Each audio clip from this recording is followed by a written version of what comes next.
오늘 하나님 말씀 우리 베드로전서 4장 1절부터 11절까지입니다. 베드로전서 4장 1절부터 11절 말씀. 우리 함께 하나님 말씀 한 목소리로 같이 천천히 읽겠습니다. 시작. 그리스도께서 이미 육체의 고난을 받으셨으니 너희도 같은 마음으로 갑옷을 삼으라. 이는 육체의 고난을 받은 자는 죄를 그쳤음이니 그 후로는 다시 사람의 정욕을 따르지 않고 하나님의 뜻을 따라 육체의 남은 때를 살게 하려 함이라. 너희가 음란과 정욕과 술 취함과 방탕과 향락과 무법한 우상 숭배를 하여 이방인의 뜻을 따라 행한 것은 지나간 때로 족하도다.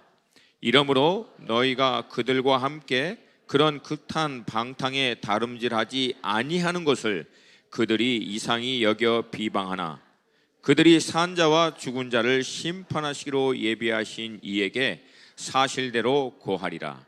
이를 위하여 죽은 자들에게도 복음이 전파되었으니 이는 육체로는 사람으로 심판을 받으나 영으로는 하나님을 따라 살게 하려 함이라. 만물의 마지막이 가까이 왔으니 그러므로 너희는 정신을 차리고 근신하여 기도하라. 무엇보다도 뜨겁게 서로 사랑할지니 사랑은 허다한 죄를 덮느니라.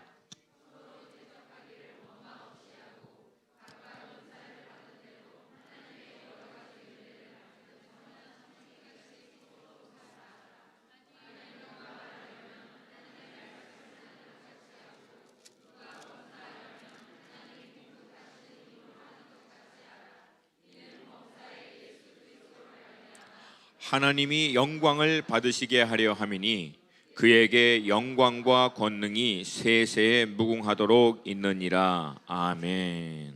아멘. 그전에도 나눴던 것 같은데 한국 근대사를 배경으로 한 영화 가운데 국제시장이라고 하는 영화가 있습니다. 개인적으로 먼저 보고 교육 차원에서도 너무 중요하다 싶어서 두 아들을 데리고 함께 보면서 설명을 해줬던 영화입니다. 이 영화는 영화의 시작은 중공군이 이 한국 전쟁에 개입함으로 말미암아 갑작스럽게 이제 후퇴를 해야 되는 상황 가운데서 마침 후퇴하지 못했던 많은 민간인들이 일반 시민들이 흥남부두로 몰려드는 것들을 이제 배경으로 합니다. 이때 주인공으로 나온 어린 아이가 자기 여동생을 앞에 놓고 다음과 같이 얘기합니다. 정신 똑바로 차려라. 지금 우리 놀러 온 거 아니다. 지금 소풍 온 게 아니다 말이다. 알겠나? 막 이렇게 사투리를 쓰면서 오빠 꼭 붙들고 있어라. 다시 얘기합니다. 정신 똑바로 차려라. 지금 우리 놀러 온 거 아니다. 우리 소풍 온 거 아니다. 오빠 꼭 붙들고 있어라. 그리고 배를 향해서 달려갑니다. 여러분, 마찬가지로 전 세계에서 가장 영적으로 어둡다라고 할 수 있는 곳, 지금 이 시대 바벨론이라고 하면은 당연코 언급될 수 있는 미국 맨하탄, 이 맨하탄 한복판에 타임스퀘어 교회라고 하는 것을 세우신 목사님 데이빗 윌커슨이라고 하는 목사님이 있는데, 지금은 고인이 된 이 목사님이 살아생전에 늘 설교 말씀 가운데 자주 성도들을 향해서 던졌던 말씀이 있습니다. 사랑하는 여러분, 지금 우리는 썬데이 피크닉 온 것이 아닙니다. 파티 온 게 아닙니다. 그러므로 깨어 있으십시오. 깨어 있어야 합니다. 깨어 있어야 되는 이유는 지금은 생명과 생명을 얻지 못하는 이 기로에 우리가 있기 때문입니다. 제가 어렸을 때 우리 부모님으로부터 곧잘 듣던 말이 있습니다. 제발 정신 좀 챙겨. 정신 좀 차려. 사랑하는 여러분, 여러분은 어떤 마음가짐으로 신앙생활을 하고 계십니까? 여러분, 예수 그리스도를 인격적으로 만나 그분을 구주와 주인으로 믿기로 결심하고 이제부터는 내가 그 주님을 쫓아서 살겠다라고 하는 신앙 생활을 시작하셨을 때 여러분은 어떤 마음으로 어떤 마음가짐으로 이제 이 신앙생활을 내가 해야지라고 결심했었습니까? 여러분, 우리가 살고 있는 이 때를 흔히 마지막 때라고 얘기합니다. 뭐 사람들이 마지막 때라고 얘기했기 때문에 지금이 마지막 때인 건 아니에요. 그리고 마지막 때라고 해서 우리가 뭐 두려워하거나 아니면 마지막 때에 대한 어떤 얘기에 너무 묶여서 초조해야 할 필요는 물론 없습니다. 그러나 사랑하는 여러분, 주님은 늘 우리에게 얘기하는 것이 시대를 분별하라는 거예요. 아멘입니까?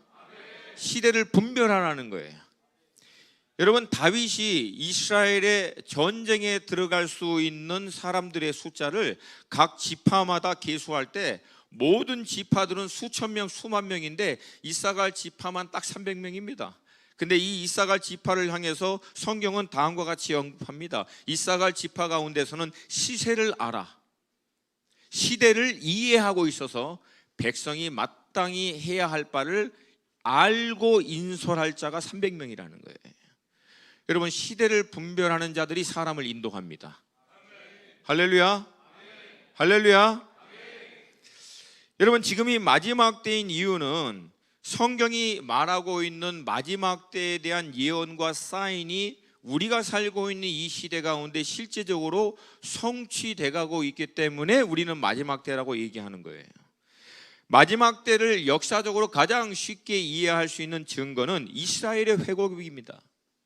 AD 70년 로마의 디도, 타이러스 이 장군에 의해서 이스라엘은 AD 70년, 지금으로부터 1900년 전 지구상의 이스라엘이라고 하는 나라는 없어져 버렸어요.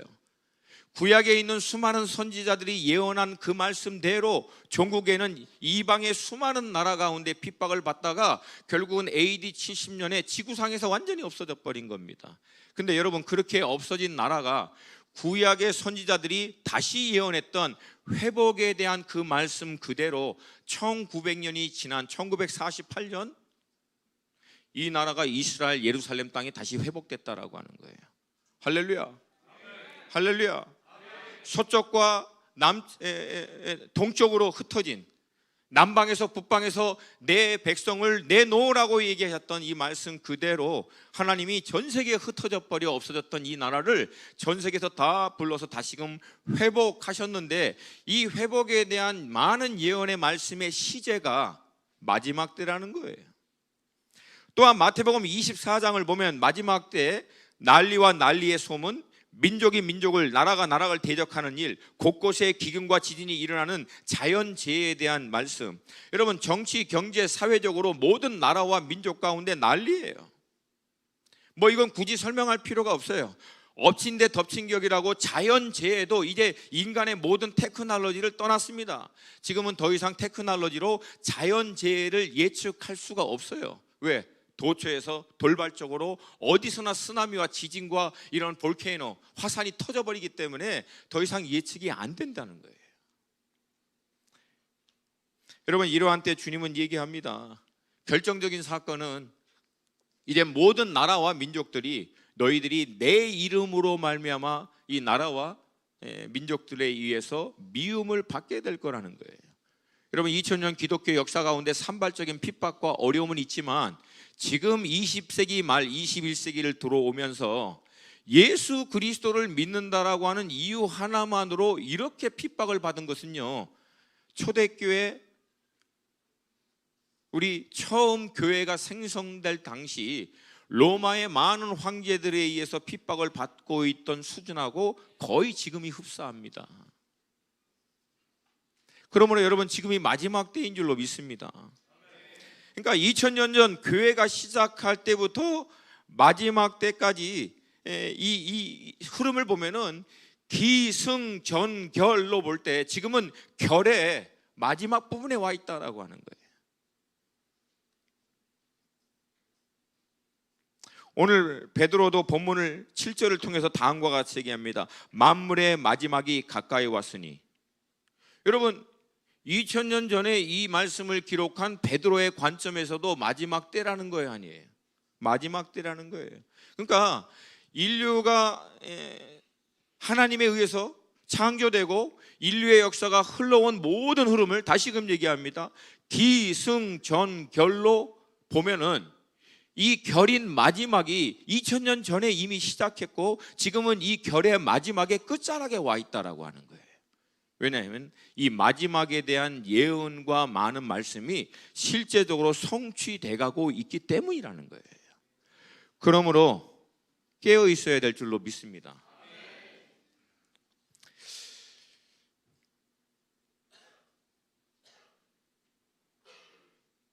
오늘 말씀의 저자는 베드로입니다. 제가 오늘 시간 관계상 약간 중간중간에 좀 스킵을 할게요. 여러분, 이 베드로 전서의 이 배경은 사도 바울이 3차 전도를 끝나고 난 다음에 예루살렘에 들어가서 거기서 결박을 당해서 로마로 압송당합니다. 그러면서 2년간 로마에 있는 감옥에 갇혀 있다가 잠시 한시적으로 풀려납니다. 그리고 나서 네로의 핍박에 의해서 다시금 재차 감금당하고 결국은 네로의 통치 때에 순교합니다. 그 배경이 이렇습니다. 역사적인 많은 고증에 의해서 네로가 로마의 어떤 큰 대화재 사건을 일으켰음에도 불구하고 이 화재의 원인을 그리스도인들에게 덮어 씌움으로 말미암아 로마 안에서 굉장히 대대적인 핍박들이 일어납니다. 그 분위기와 그 여파에 의해서 풀려났던 바울도 다시 잡혀서 결국은 순교하게 되고 그쯤에서 베드로도 같이 순교를 합니다. 이런 핍박이 본격적으로 일어나는 분위기가 있을 때쯤에 베드로는 당시 복음이 가장 흥황하고 있는 지금의 터키 지역, 이 모든 아시아 지역에 오늘 본문의 말씀을 기록해서 보냅니다. 첫머리에 베드로는 교회들을 향하여 다음과 같이 얘기합니다.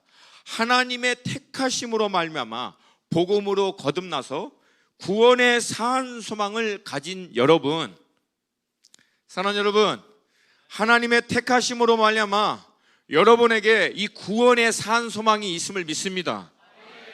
이 산 소망이 있기 때문에 여러분 핍박이 이 고난이 있어도 넉넉히 이기라는 거예요. 여러분, 베드로전서 메시지 전체가 고난과 소망이에요. 근데 이 모든 고난을 이겨낼 수 있는 이유를 딱 하나 얘기합니다. 우리에겐 살아있는 소망이 있기 때문이다라고 하는 거예요. 할렐루야, 할렐루야. 그냥 무조건 무턱대고 고난 뚫고 이겨내라는 얘기가 아니라 고난을 넉넉히 우리가 이겨낼 수 있는 이유는 하나다. 우리에게는 영원히 사라지지 않는 영원한 살아있는 소망이 있기 때문이다. 그래서 오늘 본문에서 이 산 소망을 가진 그리스도인들이 어떻게 합당히 살아야 하는지에 대해서 설명하면서 구체적으로는 종된 자로서, 아내된 자로서, 남편으로서 어떻게 각자의 그 자리에서, 역할에서 그리스도인의 산 소망을 가진 자답게 살 수 있는지를 쭉 설명합니다. 그리고 나서 고난에 기꺼이 동참할 것을 도전하고 나서 오늘 본문에 와서는 왜 우리가 고난에 동참해야 하는가, 그리고 고난 가운데서도 어떻게 믿음의 삶을 우리가 구체적으로 살아내야 하는가, 이것을 권고하는 말씀입니다. 가장 먼저 우리 믿음의 사람들이 왜 고난에 동참해야 하는지를 오늘 1절이 다시금 얘기합니다. 1절 말씀, 4장 1절 한 번 더 읽겠습니다. 시작.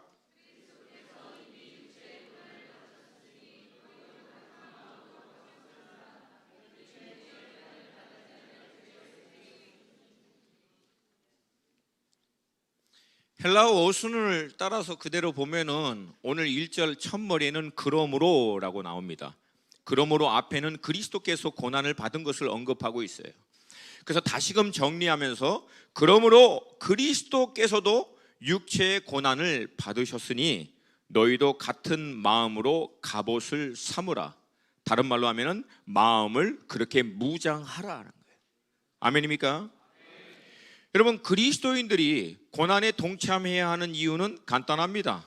왜냐하면 그리스도가 먼저 고난에 동참하신 분이기 때문입니다. 아멘이 안 나와요 여기서. 다시 한번 설명합니다. 여러분과 제가 그리스도인이라고 하는 것을 정말 믿는다면 우리가 고난에 동참하는 것은 당연하다는 거예요. 왜냐하면 우리가 구주와 주인으로 믿고 우리 앞서 가 계시는 예수님이 이미 앞서 고난에 동참하신 분이기 때문에 그렇습니다. 여러분, 그리스도인, 흔히 크리스찬이라고 얘기하는 것은요, Christ-like, 그리스도와 같은 자들입니다. 그리스도를 쫓아감으로 점점 그리스도와 같이 된 자들을 그리스도인이라고 부르는 거예요. 그리스도인의 정의는 단순합니다. 간단해요. 그리스도를 쫓아가는 사람들이 그리스도입니다. 그리스도인입니다. 그리스도를 쫓아가는 사람들이 그리스도인이에요. 근데 우리가 쫓아가고자 하는 그리스도는 고난을 통과하신 분이세요. 그러므로 그 그리스도를, 그 믿음의 주에 온전케 하신 주님을 쫓아간다면은 애당초 우리가 고난에 동참하는 삶을 살아야 된다라고 그냥 생각하시라는 거예요. 애당초 마음을 그렇게 무장하라는 거예요. 오늘 본문에서는 그렇게 마음을 애당초 그렇게 먹으라는 거예요.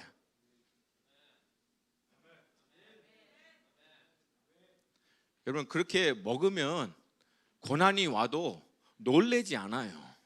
왜? 어차피 마음을 그렇게 먹었으니까. 아멘입니까? 두 번째, 이유를 설명합니다. 1절 후반부, 이는, 우리가 고난을 받는 이유는 육체의 고난을 받는 자는 죄를 그쳤음이니. 간단합니다. 2절을 얘기합니다. 그 후로는 다시 사람의 정욕을 따르지 않고 하나님의 뜻을 따라 육체의 남은 때를 살게 하려 함이라. 여러분, 우리가 고난을 받아야 되는 이유는 딱 하나, 또 두 번째 이유는 고난 받는 사람들은 육체의 죄를 짓지 않는다는 거예요. 그러니까 여러분, 이건 고난을 세게 받아본 사람은 뭔 말인지 온몸으로 알아. 이걸 여러분 고난을 받게 되면은 죄를 지을 여유가 없어요. 여러분, 여유가. 그런 거를 돌릴 틈이 없다고. 여기서 얘기하는 정욕을 성경은 구체적으로 다음과 같이 얘기합니다. 육신의 정욕, 안목의 정욕, 이생의 자랑. 물론 이런 정욕이 고난이 온다고 해서 금방 사라지지 않습니다. 여러분, 사람 안에 있는 이 정욕, 이 욕심, 이 죄성이라고 하는 것이 만만치 않아요. 여러분, 나이 드신 분들은 이 말이 무슨 말인지 더 잘 실감하고 있을 거예요. 이게 쉽지 않습니다, 여러분. 그래서 여러분, 고난도 웬만큼 오면은 이게 해결이 안 돼요. 정말 하나님이 우리를 누구보다도 잘 아시는 하나님이 우리에게 적당한 만큼 확실하게 고난을 주시지 않으면 이 육체의 정욕을 제어한다라고 하는 것이 그렇게 쉽지 않다는 거예요. 그래서 여러분, 이 말씀을 근거로 해서 제가 여러분에게 얘기합니다. 왜 내 삶엔 고난이 많지? 대충 줘서는 육체의 이 정욕이 죄의 문제를 해결이 안 된다는 거예요. 대충 줘서는. 특별히 여러분 가운데 막 이 고난과 어려움이 많으신 분들 죄송합니다. 대충 줘서는 해결이 안 돼. 그러니까 하나님이 특별히 배려해서 센 놈으로 주시는 거예요. 센 놈으로 아주 세게 정신없이 쓸데없는 생각할 수 없도록. 할렐루야. 할렐루야. 여러분, 고난 가운데 있으면서 막 죽기 아니면 살기로 하나님하고 사투 벌리는 사람이 죄 짓는 거 봤습니까? 없어요, 여러분. 이스라엘의 역사를 보면은 고난 가운데 죄를 지었다라고 하는 얘기는 거의 없어요, 거의. 여러분, 고 목사님이 계속해서 이번에 나누신 것처럼 이스라엘이 바벨론에서 1차 포로로 귀환하고 난 다음에 성전 재건하고 나서 1차 포로 귀환 후 2차 포로 귀환까지 80년의 시간이 지납니다. 그래서 2차 포로 귀환 때 에스라가 2차 포로 한 사람들과 이끌고 예루살렘에 딱 와보니까 이거는 과간도 아니에요. 80년이 지나고 난 다음에 완전히 전문용어로 해서 그냥 거의 개판이 돼버린 거예요. 제사장도 이방 여자하고 결혼해버리고 막 말이 안 되는 꼴이 일어난 거예요. 근데 여러분, 그 이유를 고 목사님 뭐라고 얘기했어요? 그 80년 동안 아무 일도 없었다는 거예요. 아무 어려움도 위기도 문제도 고난도 없기 때문에 자동적으로 뭘 하는 거예요? 죄를 짓는 거예요. 육신의 연약함과 죄성에 의해서. 여러분, 사사들 가운데 유일하게 죄를 짓고 인생 말년에 완전히 망가지는 사사 나옵니다. 누구죠? 삼손. 삼손이 사사 생활할 때는 위기가 별로 없었어요. 지 마음대로 다 할 수 있어가지고. 여러분, 하나님의 마음에 합하다라고 하는 다윗이, 그 어마어마한 다윗이 죄를 광야에서 아둘람굴에서 짓습니까? 아니, 그때는 지을 여유가 없다니까. 죄를 짓고 싶어도 죽이려고 쫓아오는 사람 때문에 죄를 생각할 여유가 없어요. 근데 이 다윗이 언제 죄를 짓습니까? 옥상에서 편하게 대낮에 주무시고 나서 한가하게 할 일 없을 때, 이때 죄 짓는 거예요. 여러분, 이스라엘의 왕들 가운데 죄 짓는 사람들 거의 잘 먹고 편하게 잘 살다가 짓습니다. 여러분, 저는 개인적으로 하나님께서 많이 사랑하는 것을 느껴요. 저는 개인적으로 편안하고 한가하게 뭐 이만하면 내가 좀 살겠거니 하는 때가 별로 없어서, 주님 만나고 나서 주님의 놀라운 배려하심과 간섭하심에 의해서 항상 깨어 있도록, 할렐루야. 그러면 여러분 안에 이 연약함과 문제가 있다면은 오히려 고난이 여러분에게 축복이 될 줄로 믿습니다. 물론 때로는 이 고난을 우리가 이해할 수 없어요. 그만큼 우리의 죄성, 우리의 연약함을 우리는 이해를 못해요. 근본적으로 우리는 우리 자신의 연약함, 이 죄의 문제와 우리의 육신의 정욕에 대한 이 연약함의 문제를 모른다라고 생각하면 여러분, 그건 100% 거의 맞아요. 몰라요. 우리가 얼마나 연약하고 얼마나 부족한지. 그러나 우리를 누구보다도 잘 아시는 하나님께서는 우리의 이 연약함을 이겨낼 수 있도록 하나님의 완전하신 방법, 하나님의 완전하신 때에 이 고난을 우리에게 보내주신 줄로 믿습니다. 여러분, 하나님을 신뢰하세요. 하나님을 신뢰하십시오. 하나님 이만하면 된 것 같은데 아직 멀었어. 그 얘기하는 사람은 멀었어. 정말 이제 고난을 통해서 준비된 사람은 뭐라고 얘기하냐면 마음대로 하세요. 마음대로 하세요. 진짜 준비된 사람은 이 놀라운 경지에 이르시기를 주님의 이름으로 축복합니다.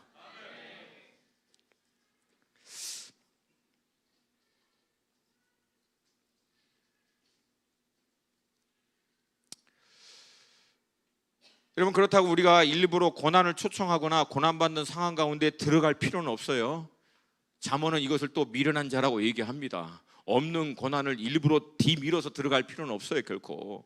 그러나 정말 주님의 부르심, 이 산소망을 쫓아 말씀대로 산다라고 하면은 우리가 살고 있는 이 시대 자체가 하나님의 말씀을 거슬러 흘러가기 때문에 고난은 필경 따라올 수밖에 없다라고 하는 거예요. 동의하시면 아멘. 아멘입니까? 아멘. 베드로가 4절 그걸 얘기합니다. 4절 함께 읽습니다. 4절 말씀 시작.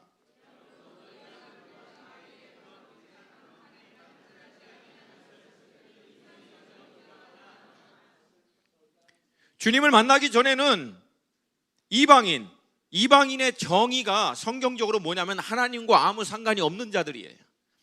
우리도 그전에는 예수 그리스도의 복음과 하나님과 아무 상관이 없을 때는 그냥 육신이, 마음이, 감정이, 생각이 내키는 대로 하다가 이제 주님 만나고 난 다음에는 주님의 진리의 말씀을 쫓아 사는 자가 되었음을 믿습니다.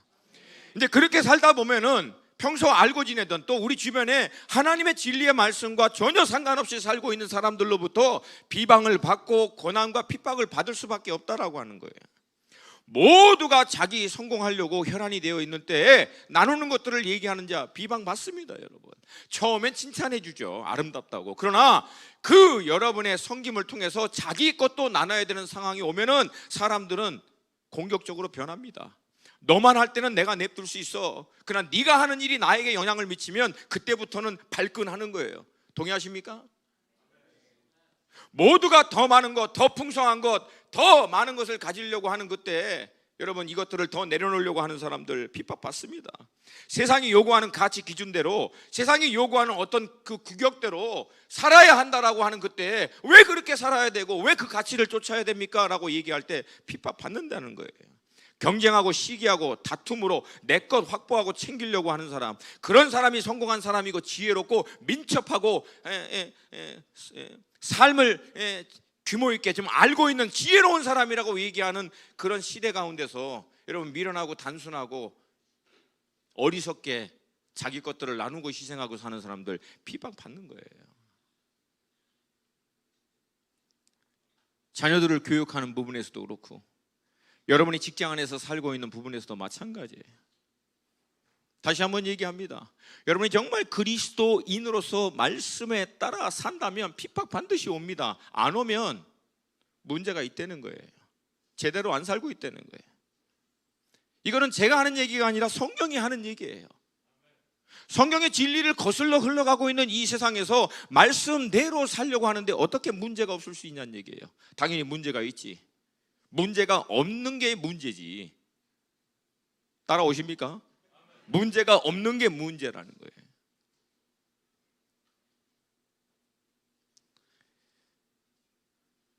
제가 어저께 그제 우리 새벽이 학교 끝나고 이제 집에 갈 때 일부러 걸어가요. 차가 있지만 그 걸어가는 시간만이라도 좀 얘기하려고. 근데 걸어가는데 아파트 앞에서 그 학원 승합차가 서 있더라고요. 새벽에 이제 그날은 어떻게 학교에서 컨디션이 좋았는지 막 웃으면서 재밌게 막 가는데 승합차가 딱 서는데 거기 승합차, 학원 승합차 안에 있는 아이들의 얼굴을 봤어요. 우리 새벽이 아이 나이대 아이들의 얼굴이 전부 다 좀비야, 좀비. 애들이 쪄들려가지고. 그래서 내가 그랬어. 너는 감사한 줄 알아. 어? 야, 너는 부모 잘 만나. 너 쟤 얼굴 봐라. 웃고 있는 애 있냐? 하나도 없는 거야. 다들 지쳐가지고 애들이. 예? 예? 이 학원 지옥에 지쳐가지고. 사랑하는 여러분, 여러분의 자녀를 놓아 자유케 하여 주시옵소서. 아멘입니까? 아멘입니까? 아니, 우리도 과외 시켜요. 물론 수영 시킵니다. 수영.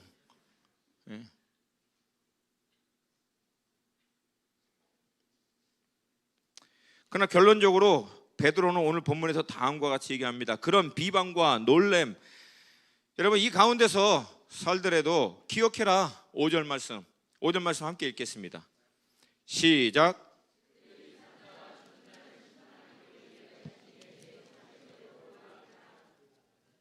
아멘.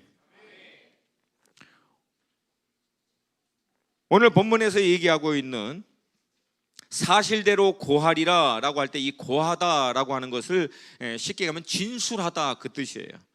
그래서 결국은 그들이 산 자와 죽은 자를 심판하기로 예비하시니 예수 그리스도를 얘기합니다.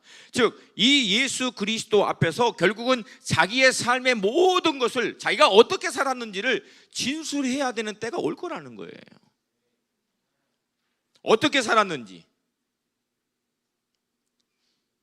우리의 죄를 위하여 이 땅 가운데 오셔서 그 죄의 문제를 해결하기 위해서 십자가에서 피 흘려 죽이기까지 우리 가운데 다른 새로운 삶, 산 소망이 있는 삶, 하나님의 창조주의 목적과 뜻에 따라 살 수 있는 그 은혜 복음의 기회를 줬는데 그 복음의 소식을 듣고 난 다음에 어떻게 살았는지에 대해서 이제는 주님 앞에 와서 다 진술, 고백해야 한 때가 올 거라는 거예요.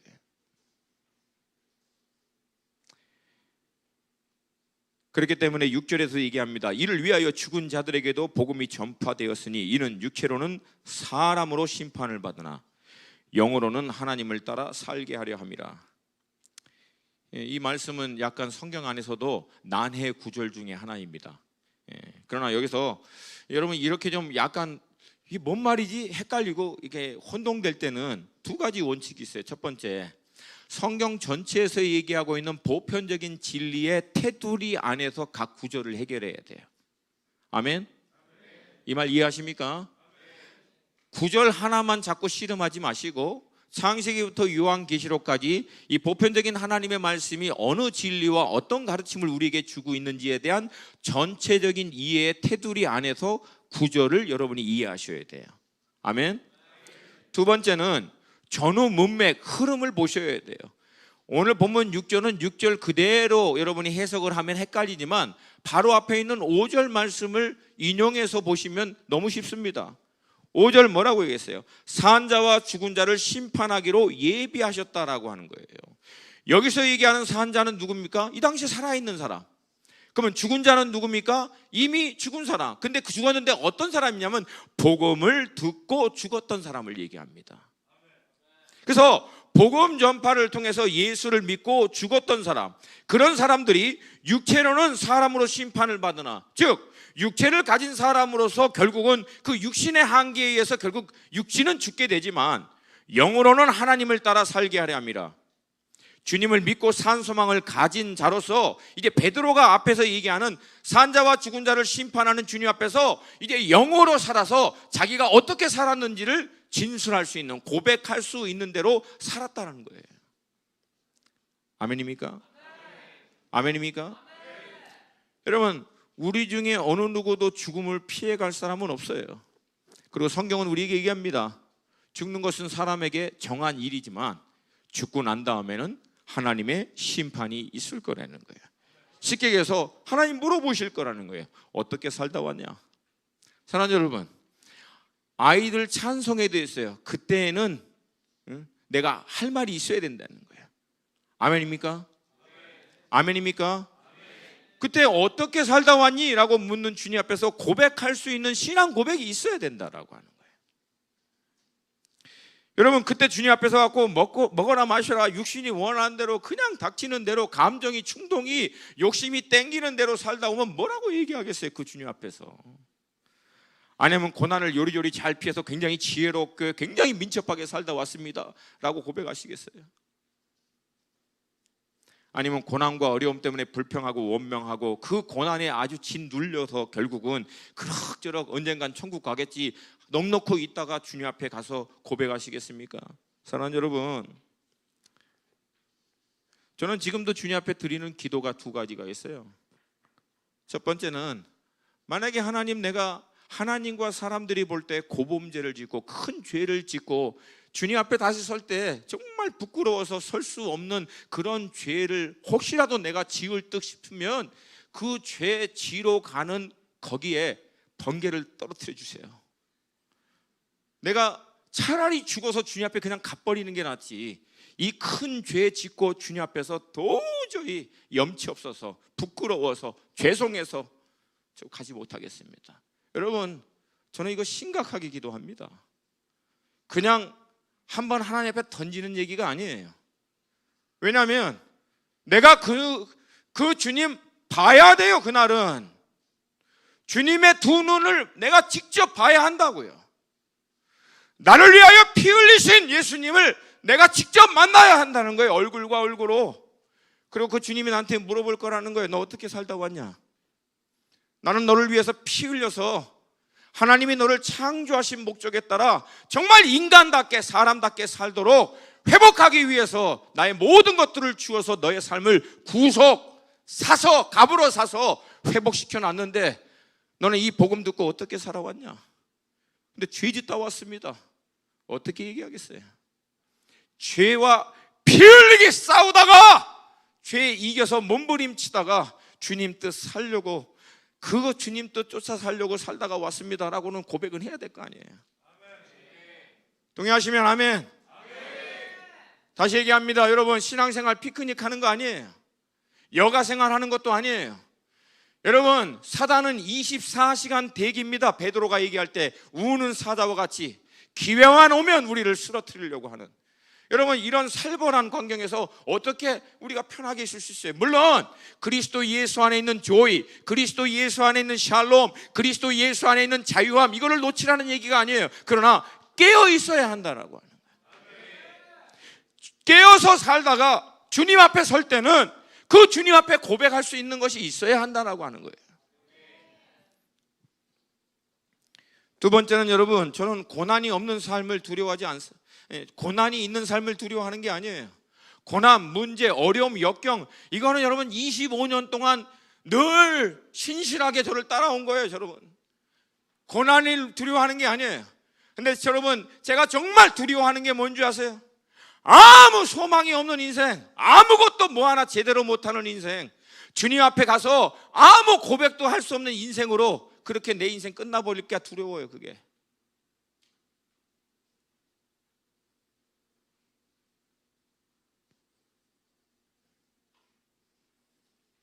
고난도 좋고 어려움도 좋고 시가 빠지게 고생하는 것도 좋아요. 저는. 그러나 다만 주님, 내가 주님 앞에서 뭔가 고백하고 내려놓을 수 있는 인생 살다가 가게 하여 주시옵소서. 여러분, 저에게 고난이 뭔 것 같아요? 저 같은 사람은 고난이 좀 약간 종류가 달라요. 나는 가만히 있으라는 게 고난이야. 사실은 가만히 있어라. 지금 여러분 제가 뭐 굉장히 겁나게 일 많이 하는 것 같죠? 이거는 가만히 있는 수준이에요. 이건 가만히. 나는 지금 죽겠어. 오늘도 말씀 준비하면서 벽 보면서 기도했어요. 벽이 돌파될지어다. 벽이 점점 더 두꺼워질 것 같은 이런 상황에서 계속 기도하는 거예요. 애 손잡고 집에 데려다주고, 손잡고 같이 학교 데려다주고, 오시면 가끔가다 이렇게 챙겨드리고, 그러다가 이제 가끔가다 나갔다. 여러분, 이게 나한테는 고난이에요, 고난. 지금 중국을 깨워야 되고, 일본도 깨워야 되고, 중동의 난민 먹여야 되고, 한국의 청년들 막 그냥 뒤집으려고 왔는데 뒤집기는커녕 내가 뒤집게 생겼으니 이게 고난이라는 거예요, 저한테는. 그래서 계속 요청하는 거예요. 하나님, 이대로 끝나지 않게 하여 주시옵소서. 이대로 끝나지 않게 하여 주옵소서. 사랑하는 여러분 인생이 그럭저럭 별 볼 일 없는 인생으로 끝나는 거, 그냥 세상의 것 추구하면서 살다가 남들하고 똑같이 살다가 그냥 어떻게 그렇게 살다가 주님 앞에 다시 서는 거 두렵지 않냐고요. 안타깝지 않아요? 아프지 않냐고요. 나는 그렇게 살까 봐 두려워요. 나는 그렇게 내 인생 끝날까 봐 힘들다는 거예요. 사랑하는 여러분, 정신 차리세요. 정말 천국에 소망이 있다면 정신 차리세요. 정말 거듭난 게 맞다라면 정신 차리세요. 세상으로 아무리 성공하고 많이 벌고 많이 이루었다고 하더라도 주님 앞에 그거 갖고 고백할 수 없어요, 우리가.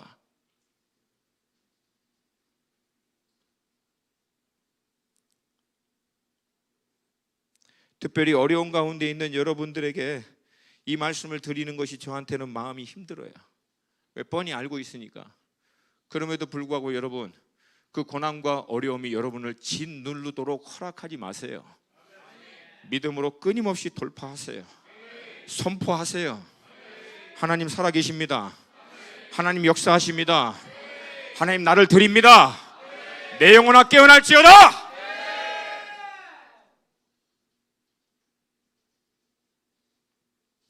6절에서 베드로는 복음이 전파되는 이유를 간단 명료하게 언급합니다. 6절 하반부에 영으로는 하나님을 따라 살게 하려 합니다. 복음이 왜 전파됐어요? 우리가 영으로 깨어서 하나님을 따라 살 수 있도록. 아멘. 영으로 죽어있는 우리가 예수 그리스도의 십자가의 복음을 통해서 우리의 영이 살아나서 이 영이 이제는 영이신 하나님을 반응하며 그 영이신 하나님의 뜻을 쫓아 살 수 있도록 복음이 우리에게 전파됐다라고 하는 거예요. 그래서 여러분, 결론은 간단합니다. 고난이든 어려움이든 문제든 사고든 어찌됐든 예수 그리스도의 복음을 듣고 하늘의 산 소망을 갖고 있는 우리가 하나님을 쫓아 살 수 있도록만 된다면 뭐든지 감사하다는 거예요. 뭐든지 감사하다는 거예요. 어찌됐든 하나님의 산 소망을, 하나님의 뜻을 쫓아 살 수만 있다면 고난이 와도 감사합니다. 역경이 와도 감사합니다. 문제와 어려움이 와도 감사합니다. 이것을 통해서 내 영이 깨어나고 하나님께 반응할 수 있고 하나님의 뜻을 쫓아 살 수만 있다면 하나님 감사합니다.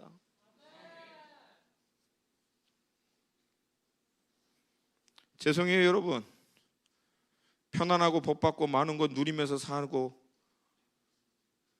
이게 예수를 믿고 따르는 이유라면 종교를 잘못했겠어요. 기독교의 복음은 한 번도 그렇게 얘기한 적이 없어요. 한 번도. 오히려 편안하고 잘 살던 사람들이 주님 따라 다니다가 고난받고 핍박받은 거예요. 그러나 여러분, 그 고난과 어려운 가운데서도 성경의 복음은 우리에게 약속합니다. 죄와 사망에서, 그리고 이 세상의 모든 묶임에서부터 우리를 자유케 할 거라는 거예요. 모든 상황과 조건 가운데서도 우리로 하여금 기쁨으로 충만하여 주님의 임재 가운데 누릴 수 있도록 할 거라는 거예요. 그리고 그 길로 인도하시는 주님의 보호하심과 이끄심에 의해서 궁극적으로 우리가 승리케 될 거라는 거예요. 아멘. 여러분, 더 놀라운 것은 이 고난과 연단을 통해서 주님 앞에 더 깊이 들어가게 되면 나중에는 고난에서부터도 자유해요. 옆에서 볼 때는 고난인데 본인은 자유해. 여러분, 이 경지에 이를 수 있기를 도전드립니다. 주변의 모든 사람들은 안타까워하고 막 불쌍해하고 어떻게 막 그러는데 본인은 할렐루야 찬양할 수 있기를 도전드립니다. 아멘입니까? 베드로는 이어서 하나님의 뜻을 따라 사는 삶에 대해서 7절 이후부터 구체적으로 설명합니다. 다시 한번 2000년 전 로마의 핍박의 고난 가운데 있는 성도들에게 베드로가 얘기합니다. 만물의 마지막이 가까이 왔으니. 여러분 2000년 전에 만물의 마지막이 가까웠으면 지금은 2000년 전 베드로가 당시의 그리스도인들에게 만물의 마지막이 가까웠으니 라고 얘기하면 2000년이 지난 지금은 만물의 마지막이 코앞에 있음을 동의를 안 하시나? 만물의 마지막이 가까운 지 2000년이 지났어. 2000년. 다시 얘기할게요. 기승전결. 그 결이 2000년부터 이미 시작해서 그 마지막 결의 끝자락에 와 있다는 거예요, 여러분. 그러므로 다시금 얘기합니다. 깨어 있으세요. 깨어 있으세요. 시대를 분별하시기를 도전드립니다. 이 만물의 끝자락이 가까이 왔으니 오늘 본문은 얘기합니다. 그러므로 너희는 정신을 차리고 근신하여 기도하라. 다시 말하면 정신을 차리고 근신할 수 있도록 기도하라. 다른 표현은 기도를 통해서 정신을 차리고 근신하라. 어떤 번역이든 간에 결국은 정신을 차리고 근신하는 거, 정신 차리다라고 하는 깨어있는 거고, 근신하다 이것은 디스플린, 자기를 컨트롤할 수 있는 걸 얘기하는 거예요. 절제할 수 있는 걸 얘기합니다. 그렇게 하기 위해서는 기도하라는 거예요. 기도 외에는 안 되니까. 기도 외에는 다른 방법이 없으니까.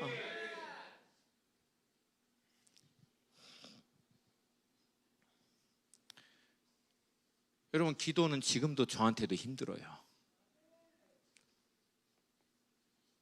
이게 만만하지 않습니다. 여러분, 내가 25년을 기도했어요. 25년을. 그럼에도 불구하고 힘들어요. 괜찮아, 괜찮아. 냅둬. 얘는 얘 수준에서 마음껏 예배 드리는 거예요. 괜찮아요. 할렐루야.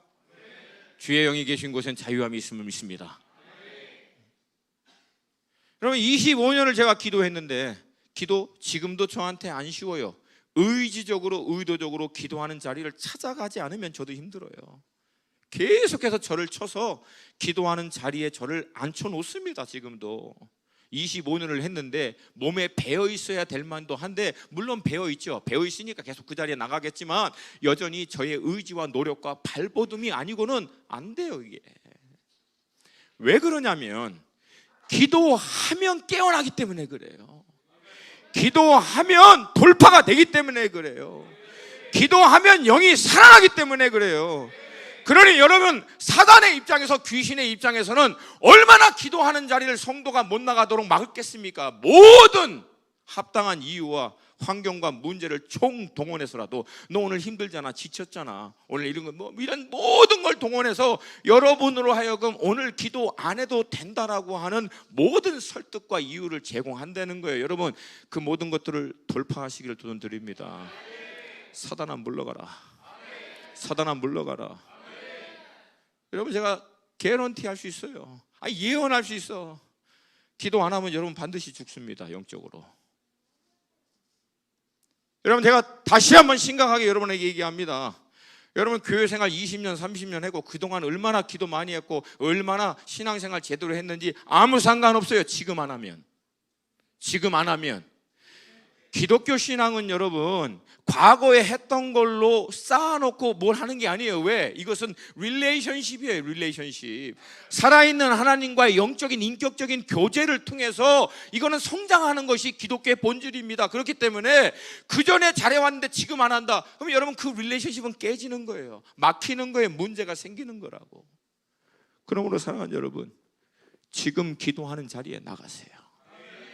지금 나가셔야 돼요. 정신 차리고 근신할 수 있도록 그 자리에 나가셔야 합니다.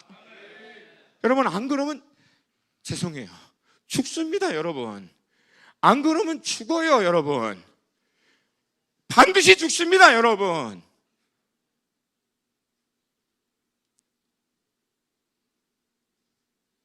살기 위해서 나가세요.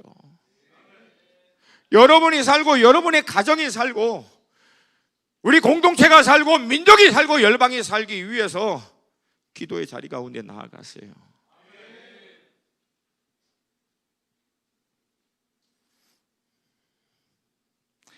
여러분, 고난이 우리에게 유익한 것은 고난은 우리로 하여금 기도의 자리에 나아가도록 합니다. 여러분, 솔직히 직시하셔야지. 문제와 고난이 없으면 우리 기도 잘 안 해요. 저도 마찬가지예요. 막 제가 원하는 대로 다 풀리면 기도 나가겠어요? 당연히 안 하지. 그걸 아시는 주께서 늘 신실하게 할렐루야 여호와를 찬양할지어다. 나보다 나를 더 잘 아시는 주님을 찬양할지어다. 그래서 중간중간마다 필요한 고난과 문제와 어려움을 보내주시는 하나님의 놀라운 배려를 찬송할지어다. 아멘입니까? 아멘입니까? 그러므로 사랑하는 여러분, 그냥 넉넉고 그냥 어리버리 제발 그러지 마시고, 도대체 뭐가 어떻게 돼가고 있는지도 모르고 그냥 무조건 그냥 하지 마시고 기도를 통해서 깨어있기를 도전드립니다. 문제와 어려움 앞에서 원망하고 불평하고 그거 푸념하다가 그거 자체에 여러분 자신이 갇혀서 그냥 그렇게 끝나는 인생 되지 마시고 그 문제와 어려움을 통해서 하나님 앞에 나아가시고 주님과 쇼부를 보세요. 할렐루야. 할렐루야.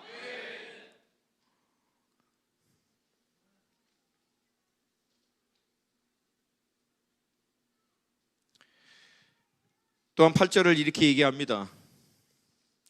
구체적으로 깨어서 우리가 정신을 차리고 근신하도록 기도하라. 두 번째는 무엇보다도 뜨겁게 서로 사랑할지니 사랑은 허다한 죄를 덮느니라.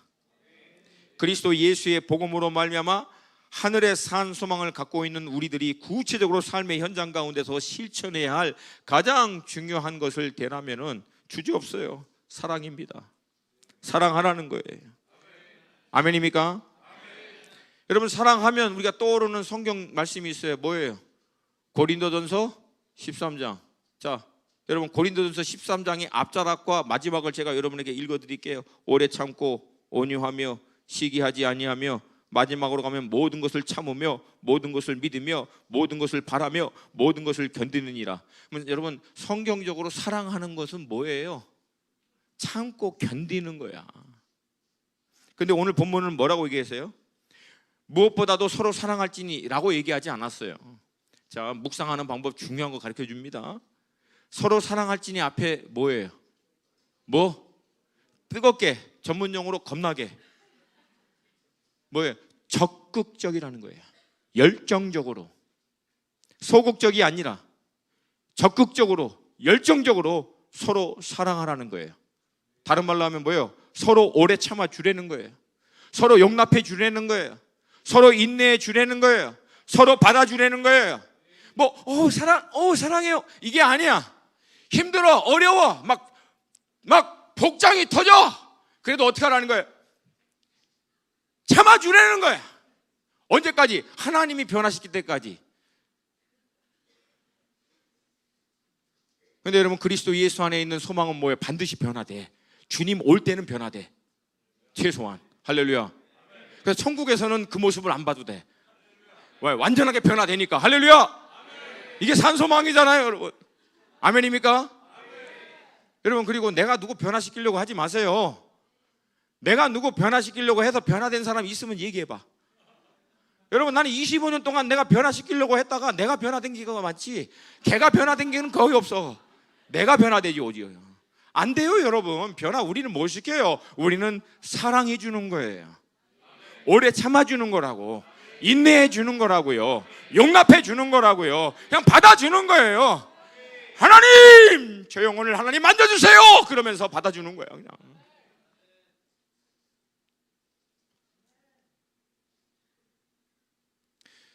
이 순간 떠오르는 그분을, 이 순간 내 뇌리에 박혀있는 그분을 어떻게 하라고요?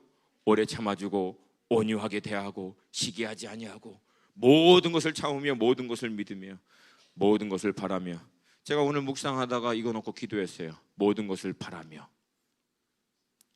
우리 두 형님이 최근 한국에 와서 많은 이 어려움을 통과하시면서 첫 번째는 뭐 사춘기 조짐과 낌새가 보이고 두 번째는 뭐 자유의 영유니까 막 어떨 때는 막 답답한 거예요. 근데 제가 안 했던 게 있어. 참고 있는 뭐 가끔가다 터지긴 하지만 이걸 하는데 내가 안 했던 게 있어. 성경에서 모든 것을 바라며 하나님 됩니다. 변화됩니다. 하나님의 사람이 될 것입니다. 하나님 놀랍게 쓰임 받을 것입니다. 이게 오늘 묵상하다가 이게 막 뜨인 거야. 이게 바라야 되는구나. 사랑은 바라는 거구나. 될 수 있어. 저 사람도 될 수 있어. 저분도. 할렐루야. 물론 그러다가도 힘들어요. 힘들어. 그러면 다시 와서 기도하는 거야. 하나님 만져주시라니까요. 제발 좀 만져주세요. 하나님. 아멘. 그러나 하나님이 만져주실 때까지는 용납하는 거예요. 인내하는 거예요. 아멘입니까? 두 번째, 사랑하면 일어나는 결과에 대해서 오늘 본문은 언급합니다. 왜? 사랑은 허다한 죄를 덮느니라. 여기서 죄를 덮는다라고 하는 것이 죄 있는데 뭐 그래 없던 걸로 해. 죄 없는 거야. 안 보여. 넘어가. 이 뜻이 아니에요. 이 표현은 구약에서부터 나온 말씀인데 단적인 예로 시편 85편 2절을 보면은 주의 백성의 죄악을 사하시고 그들의 모든 죄를 덮으셨나이다. 여러분, 이것은 죄가 없는 것처럼 대충 넘어가라는 얘기가 아니라 죄가 있는 것을 뻔히 아는데도 불구하고 하나님의 허다한 사랑으로 덮어버리는 것을 얘기합니다. 그래서 여러분, 사랑은 죄를 덮어버리게 만들어요. 연약함을 덮어버리게 만들어요. 교만은 죄를 드러냅니다. 다시 얘기합니다. 여러분, 내가 교만한 사람인지 사랑이 충만한 사람인지 아주 쉬워요. 그 고민하지 마세요. 그냥 보는 사람마다 너무 이뻐. 보는 사람마다 너무 귀해. 보는 사람마다 너무 아름다워. 그러면 그건 뭐다? 사랑으로 충만한. 보는 것마다 마음에 안 들어. 말 한마디 한마디가 귀에 거슬려. 하는 행동 하나하나가 그냥 눈에 그냥 정말 그냥 그래. 그러면 뭐다? 교만하다는 거예요. 교만하다는 거예요. 여러분, 성령으로 충만하고 주님의 사랑으로 충만한 사람이 비판하고 까대고 막 그냥 해대는 거 봤습니까? 없어요, 여러분. 아버지의 본체이신 예수 그리스도께서 이 땅에 사랑으로 오셔서 어떻게 했어요? 그 사랑으로 모든 연약한 것들을 덮어버리시잖아요. 할렐루야. 할렐루야. 그러니까 충만한 사랑으로 충만한 사람은 다른 사람의 죄와 허물을 용서할 수 있게 된다는 거예요. 그걸 넉넉히 소화시킬 수 있어요. 영적으로 그 죄와 그 연약함과 그 부족함을 영적으로 소화가 되는 거야. 핸들이 된다고. 감당이 되는 거예요. 그 정도로 사랑이 넘치니까. 할렐루야. 아멘입니까? 근데 이게 안 되면은 그때부터 이제 눈에 거슬리는 거지. 그냥 그래요.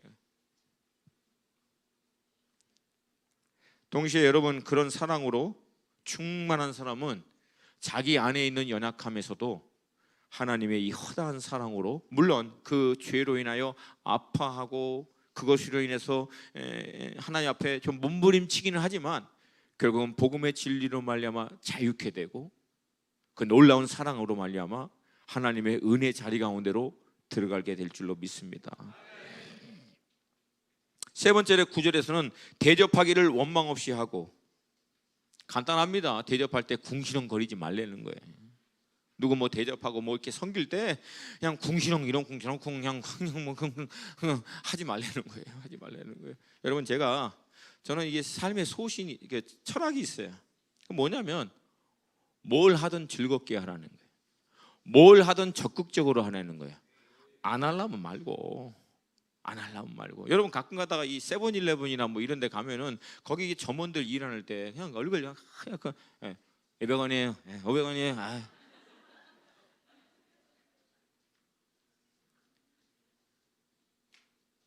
안타까워요. 그 사람이 얼마나 가치 있는 일을, 얼마나 규모 있는 일을 하고 있느냐 그렇지 않느냐를 떠나서 근본적인 태도와 자기의 삶에 대한 철학, 관점, 이거 자체가 죄송해요, 글러먹어 버렸어요. 그러니 그런 사람들 가운데서 대략 또 이런 사람이 있어요. 나는 이런 사람이 아닌데 어쩌자고 내가 그냥 이런 일을 해야 되는지 막 마음에 안 든다는 거예요. 나는 원래 이렇게 될 사람이 아닌데. 근데 여러분, 그런 태도, 그런 자세가 있는 사람 앞에는 내가 얘기합니다. 너는 그런 사람이야. 그렇게 해야 돼. 왜? 그런 작은 일에서도 그런 태도와 그런 관점과 그런 모습으로 하고 있는 인격과 삶의 철학과 가치관이 거기서 다 우러나오는 거예요. 우러나오는 거예요. 그러므로 사랑하는 여러분, 아주 작은 일을 하더라도 기쁘게 하세요. 즐겁게 하세요. 적극적으로 하세요. 할렐루야. 교회 안에서 봉사하실 때 뭐 남이 알아주든 이거 너무 식상하게 많이 들었던 얘기 알아요. 그러나 사랑하는 여러분, 한 가지만 기억하세요. 하나님 절대 안 놓쳐요.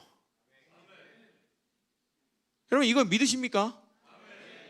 아니, 사람이 뭐라고 얘기하든 간에 그냥 자유하세요. 그거에 대해서는. 근데 하나님은 기억하세요. 그리고 좀 재밌게 해요. 재밌게. 주님의 남은 고난을 다 뒤집어 쓴 얼굴로 하지 마시고 재밌게 하세요. 재밌게. 여러분, 저는요, 하나님 말씀 연구하고 준비하고 나누고 기도하고 이거 재밌어요. 저 이거 재밌어서 해요. 재밌어서. 사실은 이거 말고 다른 거 막 회의하고 막 무슨 계획하고 뭐 이렇게 전략, 그런 막 주님의 남은 고난에 그때부터 들어가는 거예요. 막 회의 길어지면은 나중에 우리 뭐 알아서 해, 제발. 알아서 해. 알아서. 좌우에 계신 분하고 선포하십시다. 작은 일도 즐겁게 하십시오.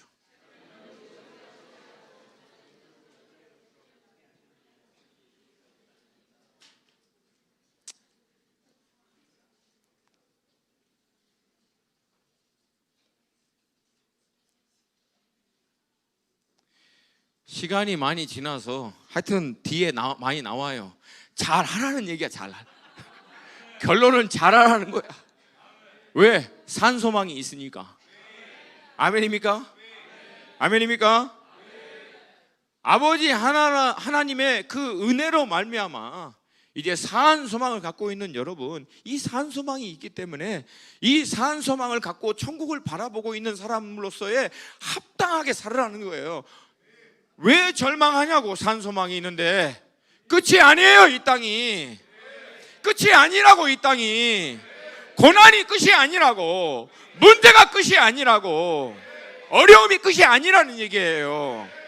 영원히 어느 누구도 어찌할 수 없는 하나님 안에서의 살아있는 소망이 우리에게 있어요.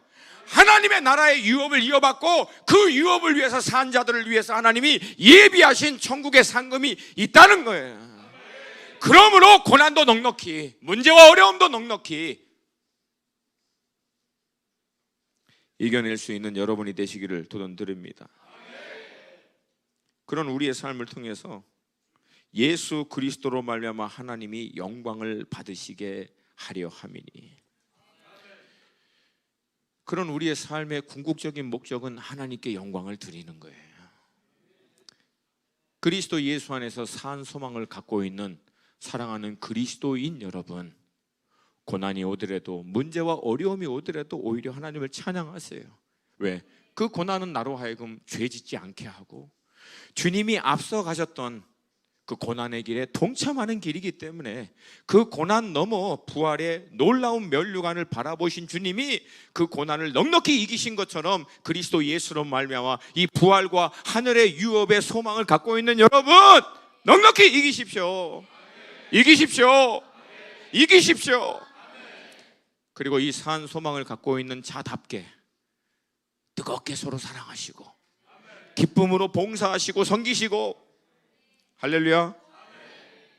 그러므로 하나님 앞에 영광을 드리시기를 도전드립니다. 여러분, 베드로 전서 전체가 고난과 소망이에요. 죄송합니다. 고난이 있을 거예요. 아무도 아멘을 안 하잖아요. 고난이 있을 거예요. 근데 고난을 넉넉히 이길 수 있는 아버지의 은혜가 더 넘치도록 있을 거예요. 그러므로 두려워하지 마세요. 이 고난은 언제 끝나느냐? 반드시 끝난다니까. 반드시 끝납니다. 때와 기한은 아버지께 있지만 반드시 끝나요. 그건 예언할 수 있어. 반드시 끝나. 정 안 되면 주님 오시는 날 끝나. 그때는 그 원수가 천국에서 부활한 놀라운 모습으로 변화돼서 영원토록 완전한 하나님의 은혜와 축복 가운데 나와 함께 영원히 같이 살 거니까. 할렐루야. 할렐루야.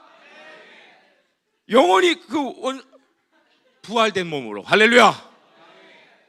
영화롭게 변화된 모습으로. 할렐루야. 그러므로 이 소망을 갖고 있는 여러분, 삶을 통하여 하나님 앞에 영광을 드릴 수 있기를 도전드립니다. 우리 찬양팀 앞에 나오세요. 우리 함께 다 자리에서 좀 일어나십시다.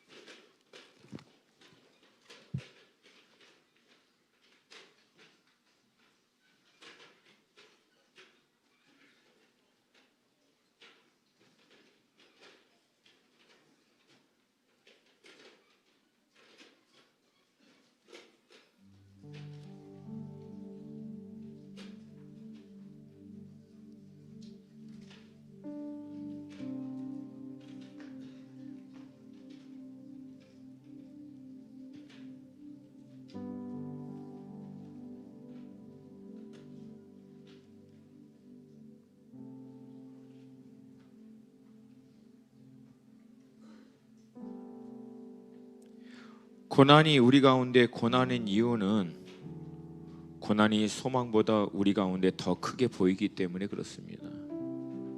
그래서 우리에게 필요한 것은 그리스도 예수 안에 있는 이 산 소망이 이 고난을 덮어버리도록 하는 거예요.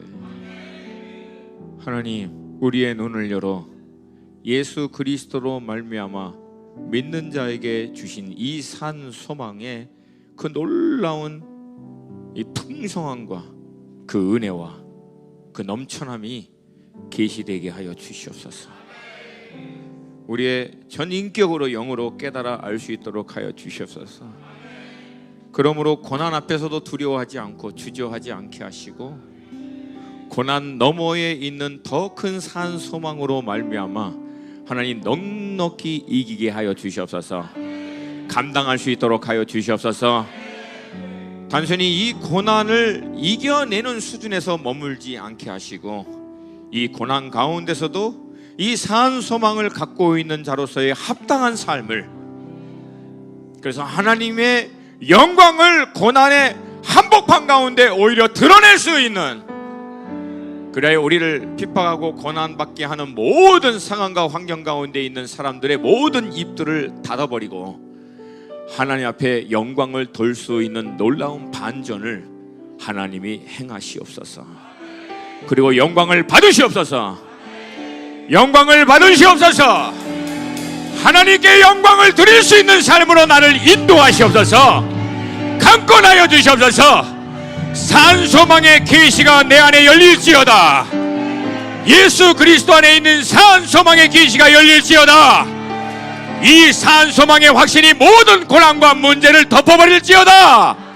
내 영혼아 깨어날지어다. 우리 주님의 이름 세 번 부르고 같이 기도합니다. 주님!